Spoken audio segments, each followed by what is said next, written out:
Maraming salamat sa bagong araw na ito. Maraming salamat sa masarap na tulog. Maraming salamat sa masarap na pahinga. Alam ko po, Panginoon, na ako'y binantayan ninyo at inalagaan ng buong magdamag. Haharapin ko po, Lord, ang araw na ito na puno ng pag-asa sa aking puso't isipan, sa aking buong pagkatao, sa aking buong araw ngayon. Alam ko po, Lord, na hindi mo ako iiwan ngayong araw na ito at patuloy niyo akong sasamahan at bibigyan ng guidance. Maraming salamat dahil ginising mo ako ngayong umagang ito at alam kong ang araw na ito ay magiging blessed dahil andyan ka, Lord. Punuin niyo po, Lord, ng kasiyahan o joy ang aking puso. Ipaalala niyo po sa akin kung gaano ako ka-blessed sa araw na ito. Lagyan niyo lagi ng dahilan ang aking kasiyahan at mga dahilan kung bakit magiging thankful po ako. Kapag pumasok na po ang problema sa aking araw ngayon, i-remind niyo po ako ng inyong pagmamahal, ng inyong presensya, ng inyong kabaitan, ng inyong pag-aalaga, na kayo po ay laging andyan para ako'y alalayan.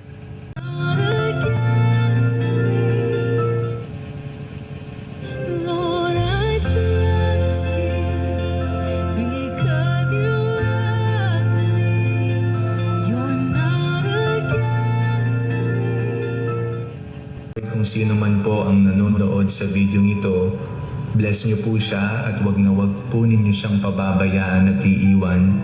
Kung may pinagdaraanan po siyang mabigat na problema, bigyan niyo po ng solusyon. Kung may sakit siya, kagalingan, Panginoon, ipinagkakatiwala po namin lahat sa inyo sa ngalan ni Jesus na aming Panginoon. Amen. Always pray this short prayer. God, you're my creator, my savior. I thank you for the life. Please take me through the night to the next day. Keep my family, friends, and relatives safe with your Holy Spirit. Amen and amen. God will make a way where there seems to be no way. He works in ways we cannot see. He will make a way for me. Thank you for the blessings of the past week, for the moments of joy and the challenges that have strengthened our faith. As we gather in your name, we ask for your presence to be with us. Fill our hearts with your love, peace, and understanding. As we embark on a new week, we pray for your guidance and wisdom. Help us to walk in your ways, to be a light in the world, and to share your love with those we encounter.